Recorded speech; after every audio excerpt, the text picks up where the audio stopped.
So as you know, we're doing a Lenten study, and it is Lent 2021. It sure is. I'm thinking about vulnerable bodies and resurrection hopes. So each week, I'm trying to pair some New Testament writers with some writers from subsequent centuries in early Christianity. Today, we'll look at a few verses from the Gospel of John, but I'm going to put some Paul back in as well. And we'll look at one passage from a second century essay or treatise on resurrection, but I'll put one later text in as well. Our goal in these few weeks is not to try to settle questions about the afterlife. So we're anchoring ourselves in our not knowing. And in this verse in 1 John chapter 3, beloved, we are God's children now. What we will be has not yet been revealed. So our goal in this study is to ask, not so much try and settle controversies about the afterlife, but to say when early Christians in the New Testament and after the New Testament were exploring questions about death and resurrection, those grounding experiences of Easter, what can we see about how they were wrestling with their own sense of their fragility, the fragility of life, their own sense of fear and power, justice and compassion, care or dread, resolve, hope, commitment, assurance. That's a long list.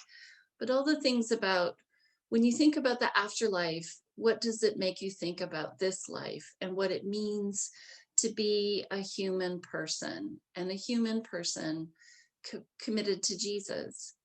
So it is a historical study, but it's a study that I hope will be in conversation with where we are in 2021, in a period of a keen sense of our own questions and vulnerabilities in the midst of a very unusual season for us. This past year, as you know, marked a kind of anniversary of broad social and global awareness that we were entering a pandemic with unforeseen circumstances and consequences for all of us.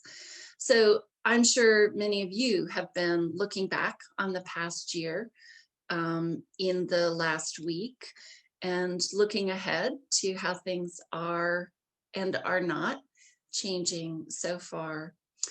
One of the assessments of the past year that caught my interest this year was an interactive piece in the New York Times, where they'd asked 7 questions to 75 artists about one very bad year.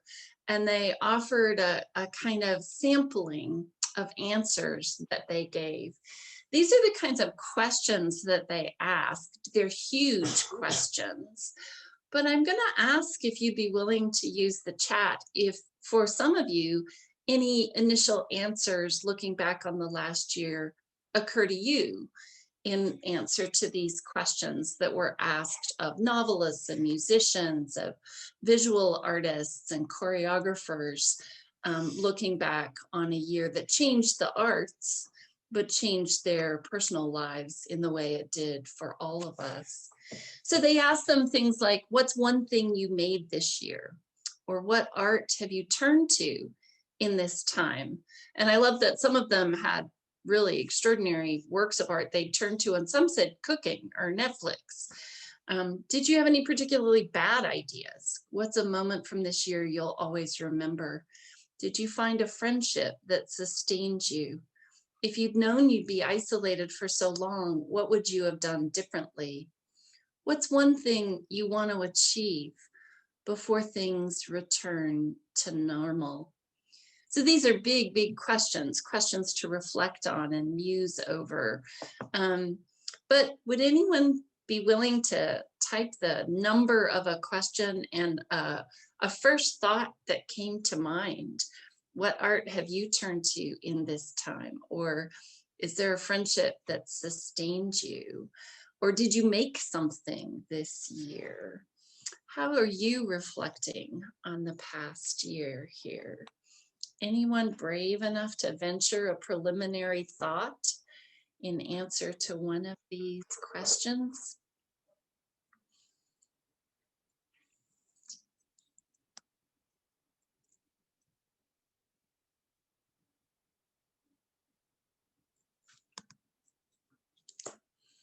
They're too big, maybe. Let me show you one set of answers that really intrigued me. So Lynn wrote, hugging my grandchild for the first time in a year. There's something strong and powerful. Anyone else?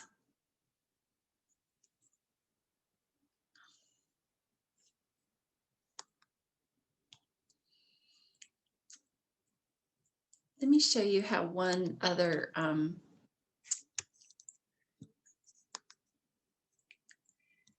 sorry, just need to navigate to another place for a screen share. And this is my PowerPoint is insistent, sorry. I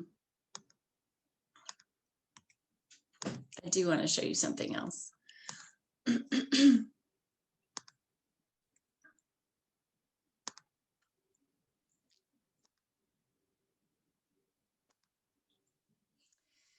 One of the artists who answered is an artist I didn't know before reading this piece, named Christine Sun Kim, who was born deaf and reflected in her answers on how the particular resourcefulness of people with hearing impairments during this year. And so this is one example of what art she turned to in this time, was the artistry of interpreters at work. So let me just share you some of this video.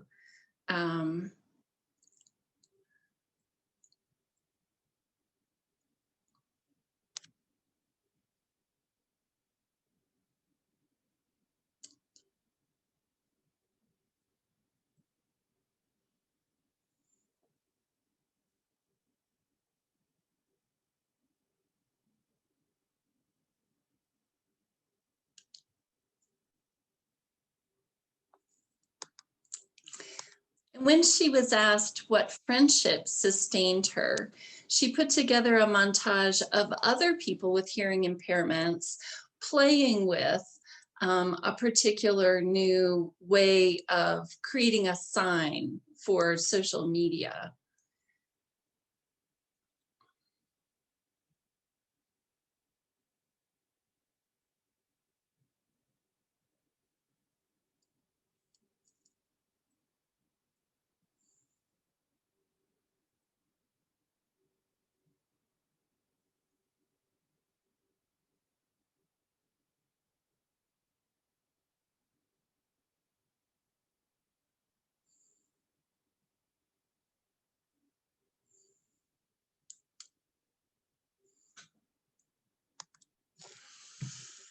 So stay with me, and I'll try and weave this into what we're thinking about.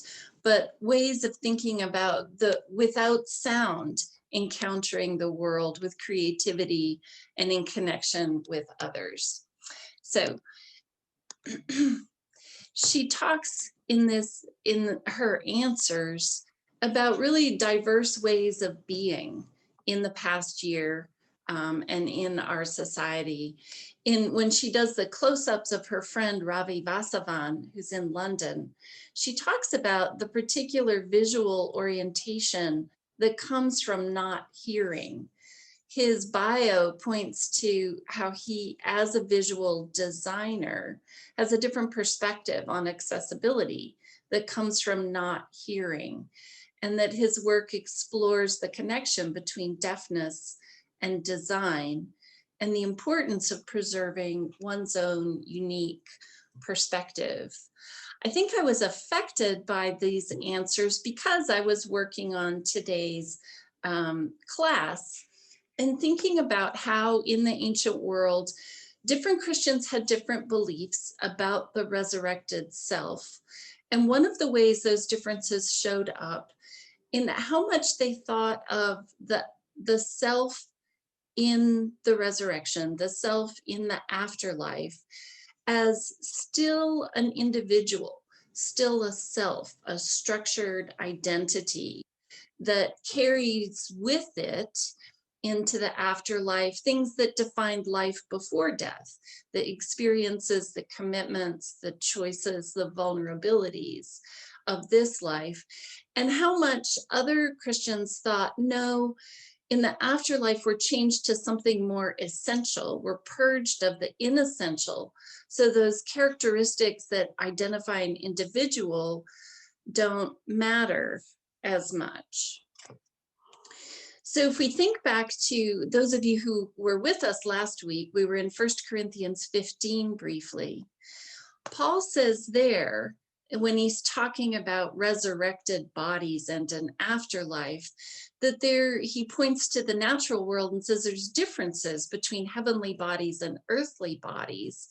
And they differ in glory. They differ in brightness or radiance or splendor or honor. And so it is that when the dead are resurrected, Paul thinks, what's sown this life is perishable, but what will come next is imperishable. It's sown in dishonor, it's raised in glory. It's sown in weakness, raised in power. Sown a natural body, raised a spiritual body. If there is a natural body, there's also a spiritual body, Paul says in 1 Corinthians 15. Paul in this passage didn't actually settle questions for later Christians, but opened them up. And one of the ways those questions played out was when ancient Christians contemplated a glorified body, those discussions became a place where they revealed what they thought the ideal body was, and maybe where they revealed something about their anxieties and worries about the self in this world. They're actually exploring not just hypothetical questions about the afterlife, but fundamental questions about what makes us who we are and what values we place on the characteristics of our bodies and ourselves. So Catherine helpfully muted us a few minutes ago to kind of preserve my voice, But I want to invite you either to use the chat or to unmute yourself. There's a risk because you might talk over someone else who's ready to contribute. But I'd really like us to try more discussion in the chat this week, as well as verbal discussion to the extent we can manage it with a fair-sized group on Zoom. So here's one late ancient dialogue about what the essential self might be in the afterlife. This one is not a text I know very well. I'm really just using it for this quotation. And it comes from later than most of the things we'll look at, from the 5th to the 9th century. But it's a dialogue imagined to take place between John, and this text assumes the same John wrote the Gospel of John and the Revelation, and a divine respondent who gives answer to John's questions. So John the seer says, Lord, those who have died from Adam up until today, and those who dwell in Hades since the age commenced, and those who've died until the ends of the ages, what form will they take when they arise? And the response comes, listen, righteous John, the whole of humanity will rise in the form of 30-year-olds. What values are being communicated, or what assumptions are being communicated by a text that assumes in the afterlife, everyone will be in the form of 30-year-olds? Anybody in the chat, or are you willing to verbalize?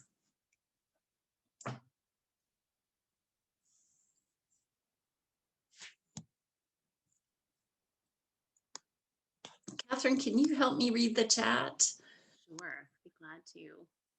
Mary Ann Davis said good health. Kathy Silverman, youth. Yeah. Does it surprise you? Does it make sense? Did it make you laugh? Anyone?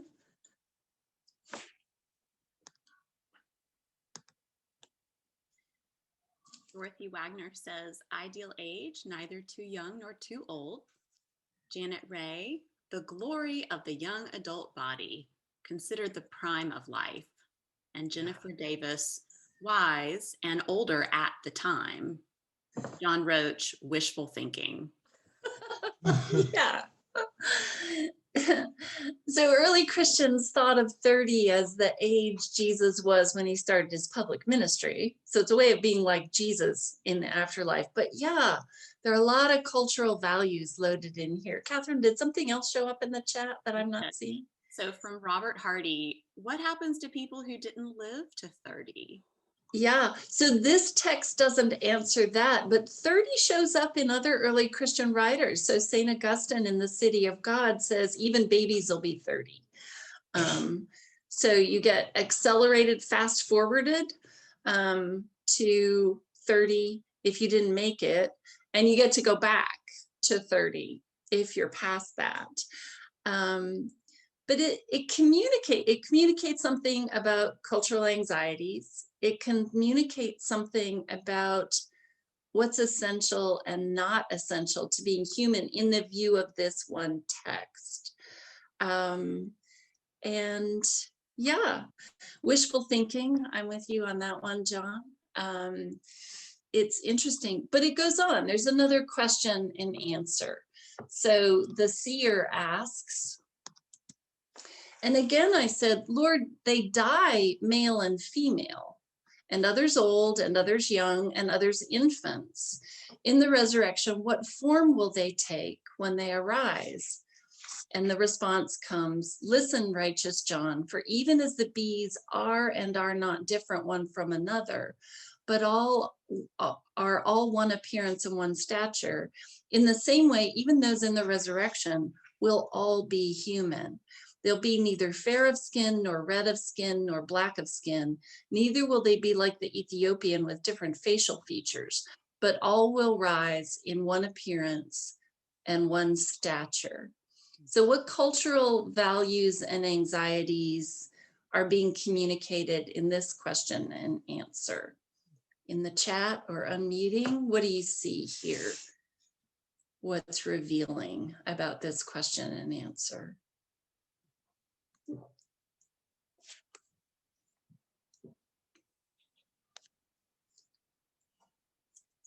Janet Ray says no prejudice based on skin color or features. I think it sounds pretty boring. Okay, all right. So there's some erasure of the conditions that could lead to prejudice in Janet's comment here. And then I think, if I'm taking you right, Janet. And then Roger, boring, say more.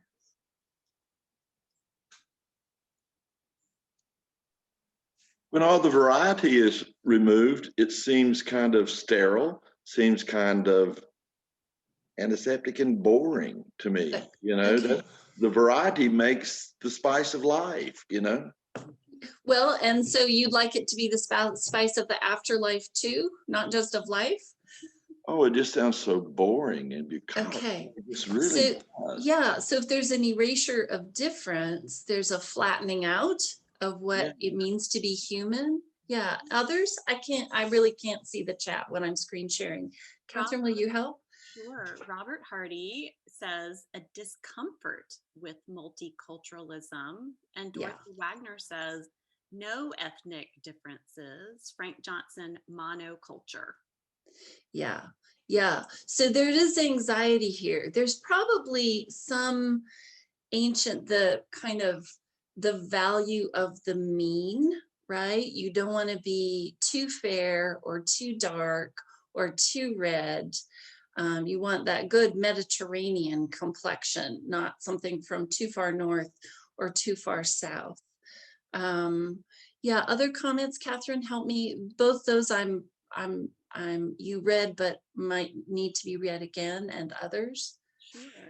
Janet Ray says, emphasis on unity or oneness. Yeah, there is, yeah, one appearance, one stature, one way of being human. Yeah, other comments? So reading that I've been doing also attracted me to a rather different contemporary artist thinking through this same question of the self in the afterlife. These are pictures that I've kind of scavenged from the internet, because I have not been to the Cathedral of Our Lady of the Angels in Los Angeles, but it is decorated with a series of tapestries by artist John Nava, in 3 clusters, but the most numerous collection of tapestries is a procession called the Communion of Saints. So there are 25 tapestries that depict 135 of the canonized saints of the Catholic Church, but also other blessed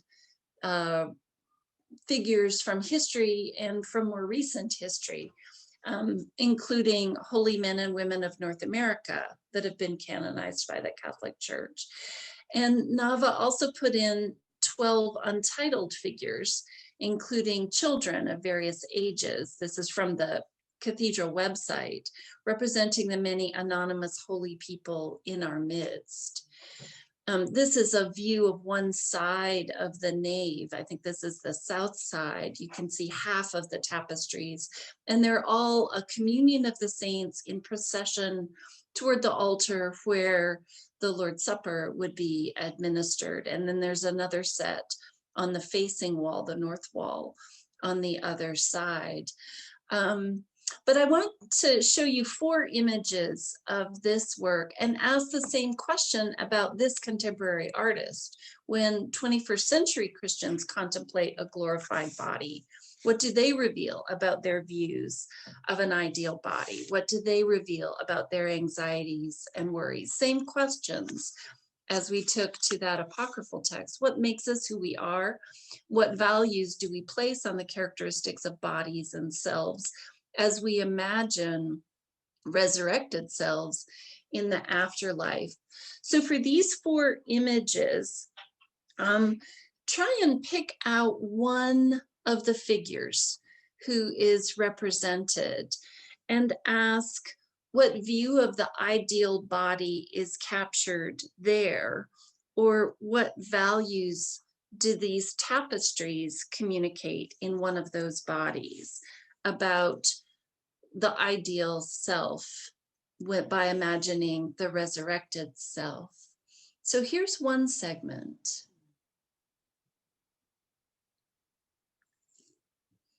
What value about what it means to be human does at least one of these figures communicate to you? You can use the chat or unmute. And maybe connect back with observations you made a moment ago.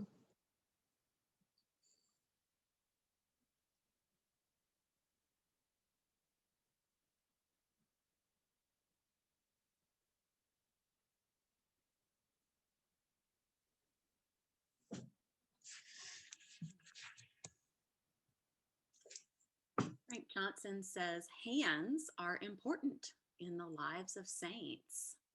Yeah. Rachel Wiggins, faces have different expressions and feelings. Yeah. So hands are important in the lives of the saints. Faces have different expressions. Mm-hmm.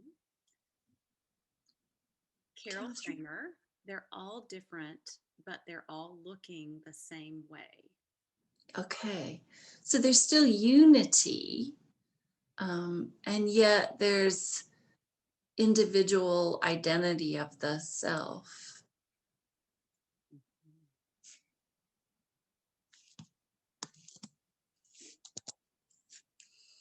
you can see in this tapestry that the names of the saints are part of the tapestry over the particular heads.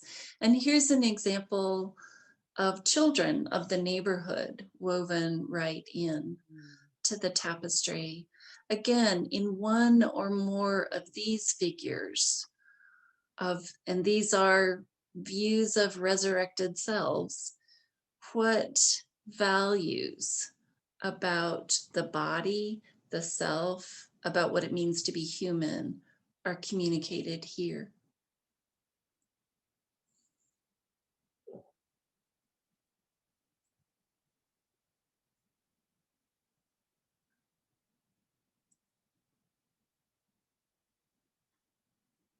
They're not all 30.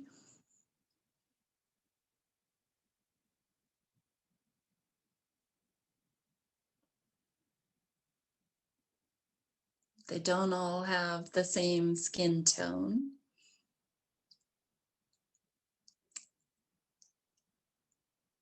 Is there one?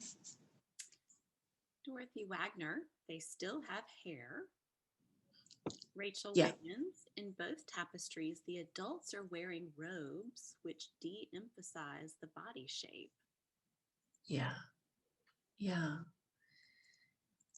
So John Nava apparently tried hard to figure out what would be dress authentic to the time period or the social role that these figures represented.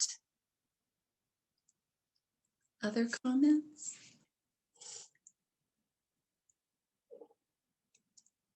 Here's another. Is there one figure that especially makes you linger, that your eye is drawn to? Are there other observations you'd make about what the artist is communicating about the self, the human being? Joy says adults are enrobed, kids are not, but they are all equal. Mm. Yeah.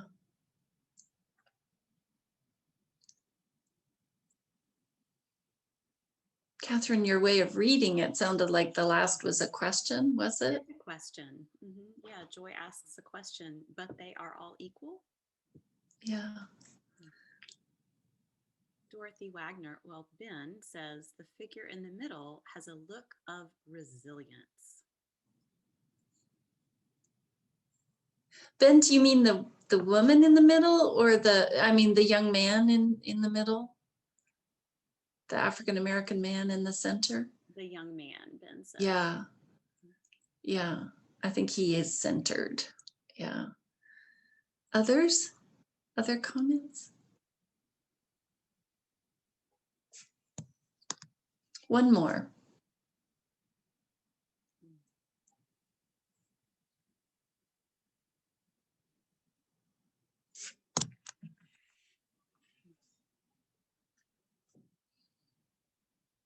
Having seen 4 images, can you say more about what they have in common or what the artist's commitments are?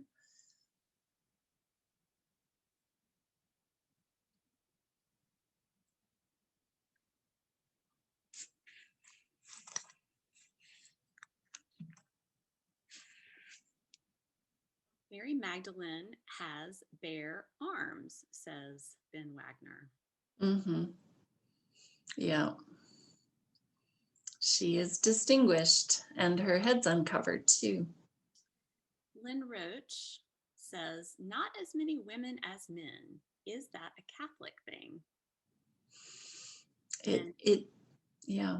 I think it's true in this tapestry, and I think it's true in how many saints are canonized. Yeah. And Mary Ann Davis notes, nearly all seem to have hands held in prayer. Yeah. So it is a unifying feature, hands raised in prayer. But it's not the distinctions, the individual selves matter. in this way of imagining the communion of the saints. All stand upright, all have their hands raised.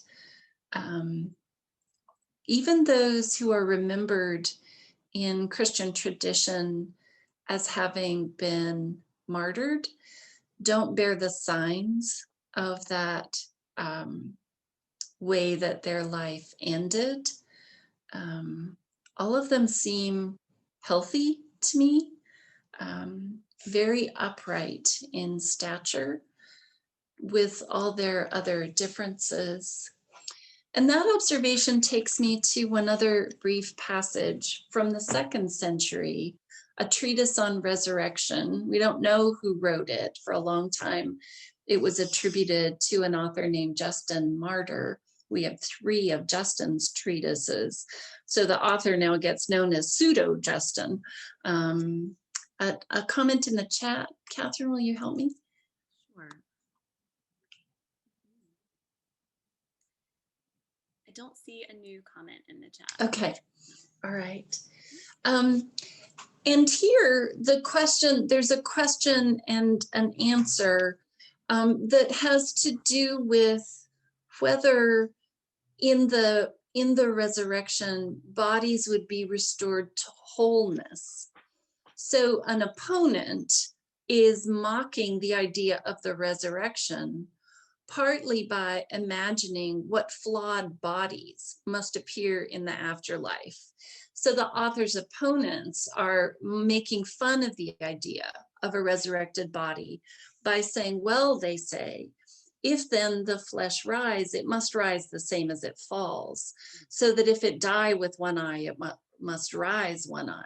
If it dies lame, it must rise lame. If defective in any part of the body, in this part, the man must rise deficient.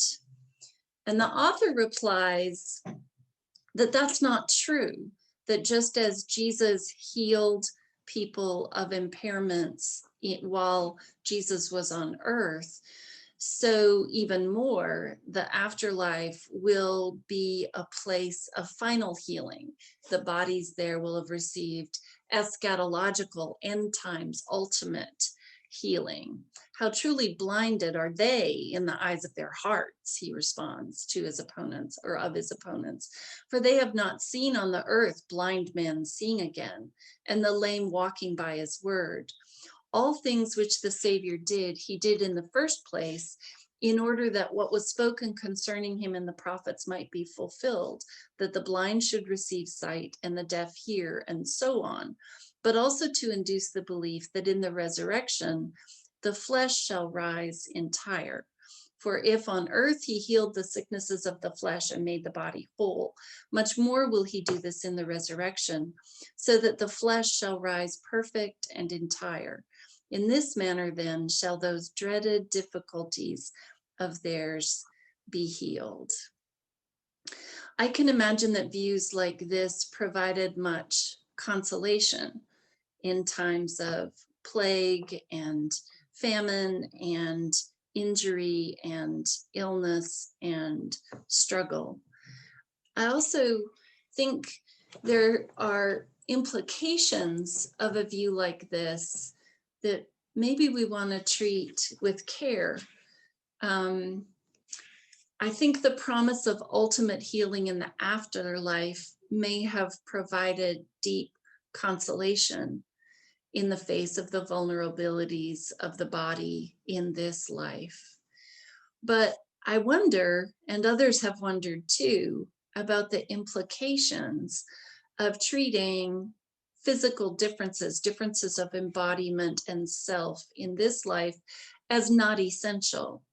Are impairment, disability, woundedness, disfigurement, the scars we carry, somehow not essential to our identity?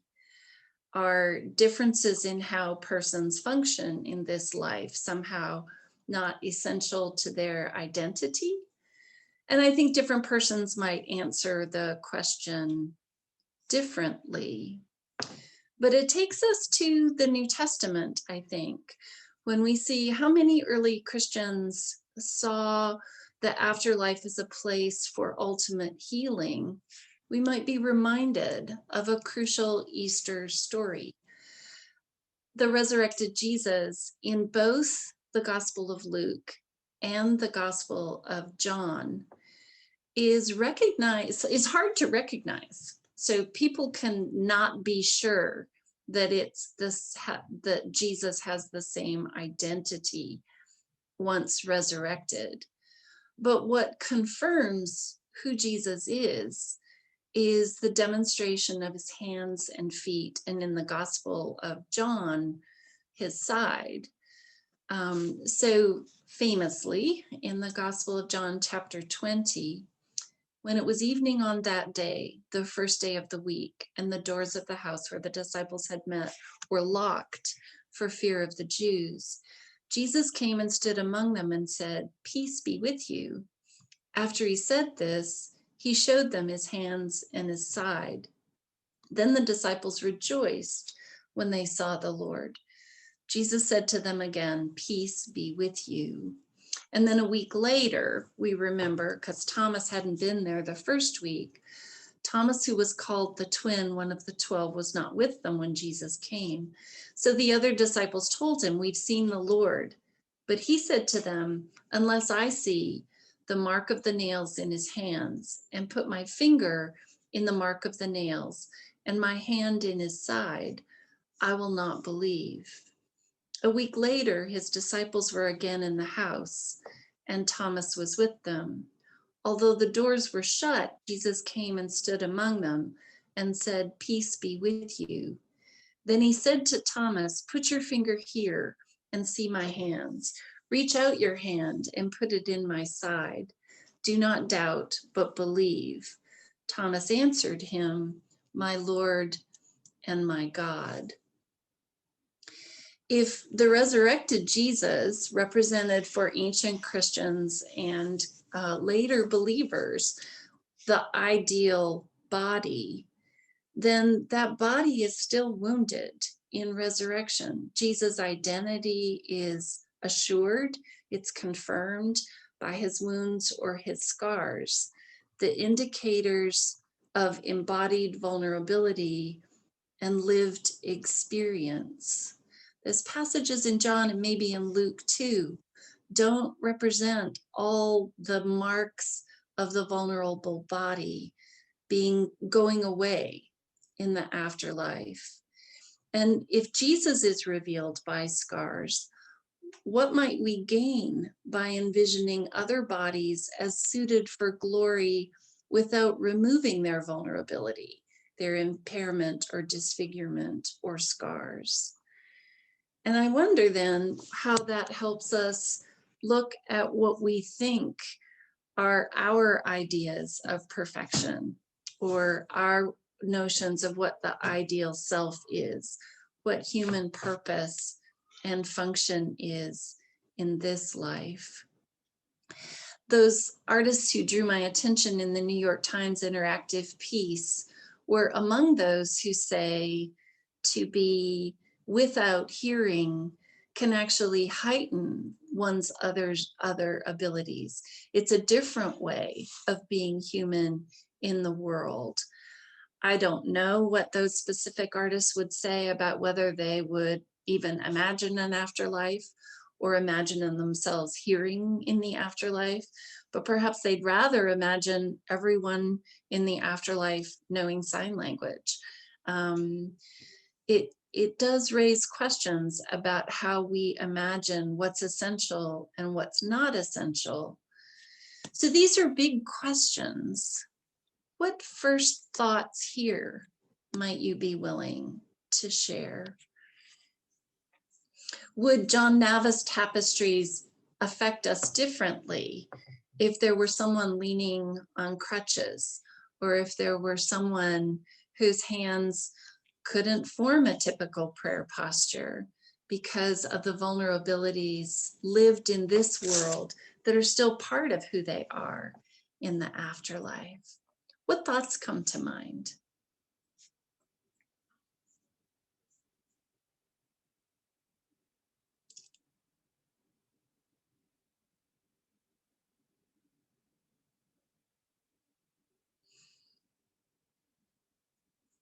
Diane, if I may say, I was instantly reminded of the gospel song by the Marks, where the nails went in, and the line, I will know my Savior when I come to him, by the Marks, where the nails went in, that we know Jesus by his suffering, and he knows us by our suffering, and that marks and scars symbolize our suffering, but also our being accompanied in it.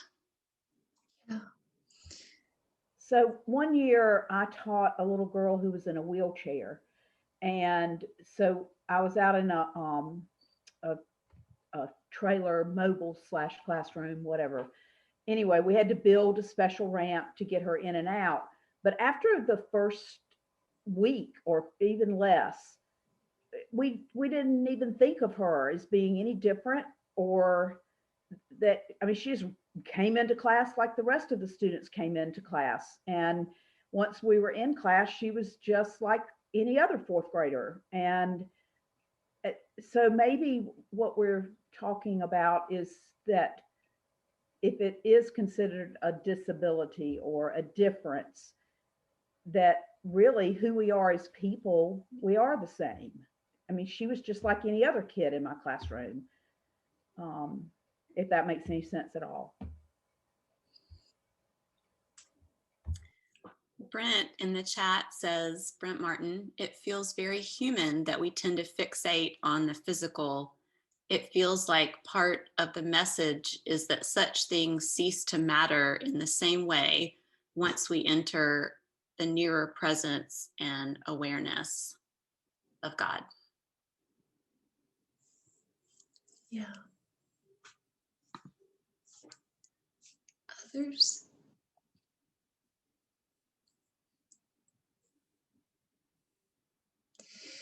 There are folks who have acquired physical impairments in life for whom it's a great consolation to imagine being without that walker or without that wheelchair ultimately.